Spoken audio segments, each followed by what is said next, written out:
Chapter 9. Goodbye, Mr. Dernier. Later that evening, Tom phoned Kamal.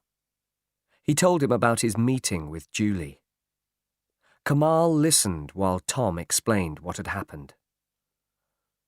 "Okay," he said when Tom had finished. "Listen, I think I understand what's happening. Angela was working for Dernier, right?" "Yes." "And then she was worried about something. Something at work, right?" "Yes." "Okay. And then she had her accident. But it wasn't an accident. Tom, you know what I think? I think Angela is alive. She's here, somewhere in Istanbul. Dernier is holding her prisoner." "What?" "Think about it, Tom. Angela was worried about something at work. We think it was something to do with Dernier and his export business. And now she has disappeared.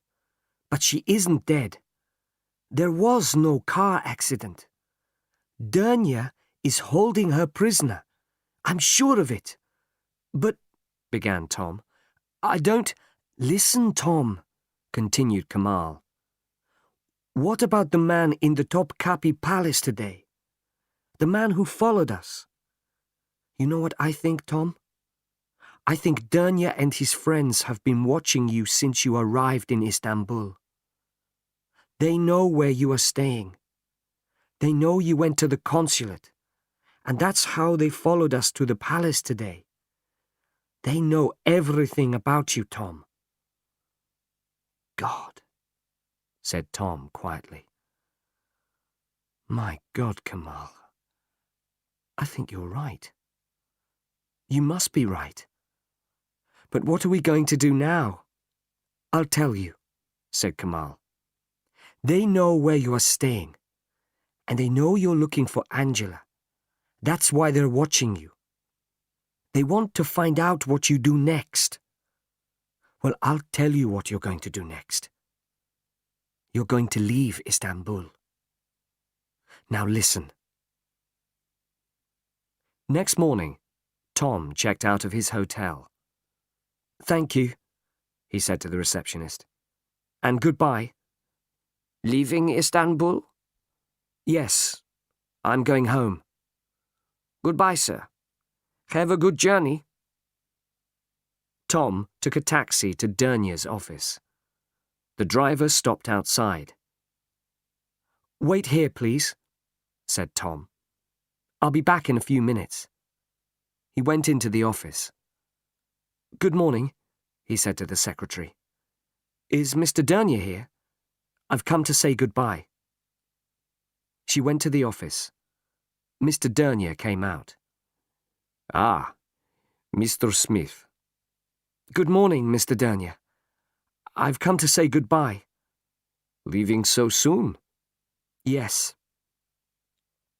I went to the British consulate yesterday and spoke to Mr. Pennington. It seems there's nothing I can do here. I'm going back to London. Thank you for your help." "You're welcome, Mr. Smith. Once again, I'm very sorry about your fiancée. I'm sorry your visit to Istanbul wasn't a happy one." "Thank you. And goodbye. My plane leaves at midday." "At midday? I see. Goodbye, Mr. Smith. Have a good journey." The two men shook hands. Tom turned and left the office. His taxi was waiting. "The airport, please," he said as he got in. The taxi moved off. Another car, parked 20 meters away, moved away from the pavement and started following. At the airport, Tom walked over to the British Airways desk. He asked about the flight to London, but he did not check in. Then he bought a newspaper and sat down to wait. He looked round the busy airport. Somewhere among all these people, he thought, someone is watching me. He opened his newspaper and started reading. Then there was an announcement over the loudspeaker. British Airways announced the departure of their flight TK979 for London. Will passengers please proceed to Gate 6 for boarding? Tom picked up his things and walked towards passport control.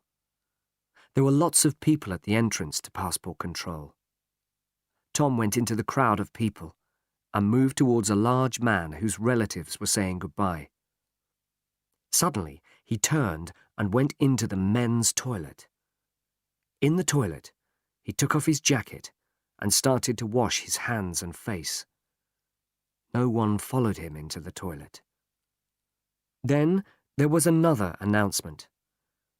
British Airways flight TK979 for London. This is the final announcement. Will passengers please proceed immediately to Gate 6? This gate is now closing. Tom heard the announcement, but didn't move. He looked at his watch and smiled to himself. The man in the grey raincoat walked over to the telephone kiosks and dialed a number. Hello. I saw him leave. Yes. He's on the plane. The man put the phone down and walked away towards the exit. Half an hour later, Tom was in a taxi on his way to Kamal's flat in Sicily.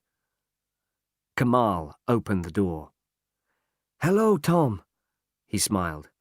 Everything okay? No problem, smiled Tom. I went into the crowd at passport control.